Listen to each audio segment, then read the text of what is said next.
ഇന്നത്തെ കാലഘട്ടത്തിൽ ജനങ്ങൾ നേരിടുന്ന വലിയ പ്രശ്നത്തിൽ ഒന്നാണ് സ്ട്രെസ്സ്, ആങ്സൈറ്റി പോലുള്ള ബുദ്ധിമുട്ടുകൾ. എന്തിനിത് കുട്ടികളെ പോലും ബാധിക്കുന്നു എന്ന് നമുക്ക് പറയാം. പലരുടെ കുടുംബം വരെ തകരാൻ ഇത് ഇടയാകുന്നു. എന്നാൽ വളരെ ലളിതമായിട്ട് ഇതിനെ ചികിത്സിച്ച് ഭേദമാക്കാം. നമുക്ക് മരുന്നില്ലാത്ത നമ്മുടെ അമേരിക്കൻ ബദൽ ചികിത്സാ രീതിയിലൂടെ ഇതിനെ കൃത്യമായിട്ട് ഇതിൻ്റെ രോഗകാരണം കണ്ടെത്തി അതിനെ ചികിത്സിക്കാൻ പറ്റും. ആരോഗ്യമുള്ള ശരീരത്തിലാണ് ആരോഗ്യമുള്ള മനസ്സുണ്ടാവുള്ളൂ. അപ്പോൾ ഇന്ന് ഇദ്ദേഹത്തിൻ്റെ വാക്കുകളൊന്ന് ശ്രദ്ധിക്കൂ. ഹലോ, അസ്സാം വലൈക്കും, നമസ്കാരം. ഞാൻ മലപ്പുറം വേങ്ങര എന്നാണ് വരുന്നത്. ഞാൻ ഇൻസ്റ്റാഗ്രാം വഴിയാണ് അൻസാർ ഡോക്ടറെ പരിചയപ്പെടുന്നത്. അങ്ങനെ ഇവിടെ എത്തി ട്രീറ്റ്മെൻറ്റ് തുടങ്ങി. പല ബുദ്ധിമുട്ടുകളുണ്ടായിരുന്നു.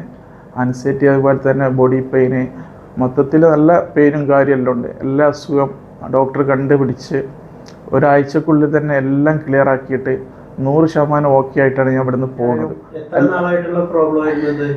ഇത് എനിക്ക് എൻ്റെ ചെറുപ്പം മുതലേ കുറേ പ്രശ്നങ്ങൾ ഉണ്ടായിരുന്നു. ആ പ്രശ്നങ്ങളൊക്കെ എപ്പോഴും ഇവിടുന്ന് ഫുള്ളായിട്ട് മാറ്റിയാണ്ട് ഡോക്ടറിനെ വിട്ടിട്ടുള്ളത്.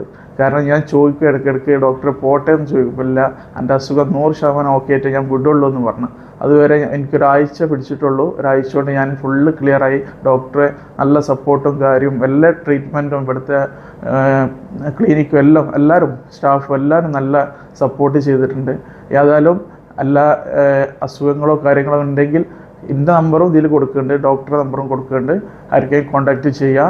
പിന്നെ വന്നിട്ട് ആദ്യം ഒന്ന് അസുഖം കണ്ടിട്ട് വേണ്ടതെന്ന് തീരുമാനിക്കുക.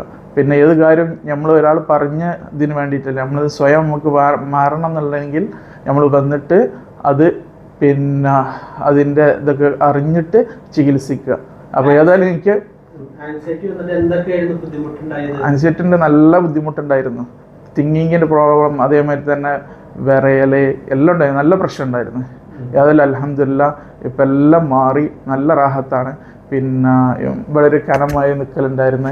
പിന്നെ ചെറിയ ടെൻഷൻ വന്നാൽ പിന്നെ അത് മനസ്സിലിങ്ങനെ കുറേ ഇതായിട്ട് നിൽക്കും. ഏതായാലും അൽഹംദുലില്ലാ ഒക്കെ റാഹത്തായിട്ട്, പിന്നെ അള്ളാഹിൻ്റെയും ഈ ഡോക്ടറുടെയും രണ്ടാളുടെയും ഒരു വർക്കത്തിനാൽ ഇത് പിന്നെ ഷിഫയായിട്ടാണ് ഞാൻ ഇവിടുന്ന് പോണത്. ഏതായാലും എല്ലാ ഇതിനും സഹകരിച്ച സ്റ്റാഫ്, ഡോക്ടർമാർ എല്ലാവരും, അതുപോലെ തന്നെ ഇത് തീർച്ചയായും ഒരു മരുന്നും തന്നിട്ടില്ല ഡോക്ടർ. ഓൺലി തെറാപ്പിയിലൂടെയാണ്. പിന്നെ കാലിൻ്റെ അടിയിൽ ഇത് പ്രസ് ചെയ്തിട്ടുള്ളൊരു തെറാപ്പിയാണ്. അപ്പോൾ ഇവിടെ വന്നാലും അറിയാം. ഇവിടെ വന്നാൽ ഡോക്ടറെ ഒന്ന് കണ്ടിട്ട് നിങ്ങൾ രോഗം അറിഞ്ഞിട്ട് പോകണമല്ലോ, അങ്ങനെയുണ്ട് കുറേ ആൾക്കാർ. അതിന് ട്രീറ്റ്മെൻറ്റ് നിങ്ങളെ ഇഷ്ടം, തീരുമാനം. ഡോക്ടർ പറയും ദിവസങ്ങൾ, എന്നാലും നിങ്ങളെ തീരുമാനത്തിനനുസരിച്ച് മുന്നോട്ട് പോവാം. ഏതായാലും ഇൻഷാ അള്ളാഹ് ബർക്കത്ത് ചെയ്യട്ടെ.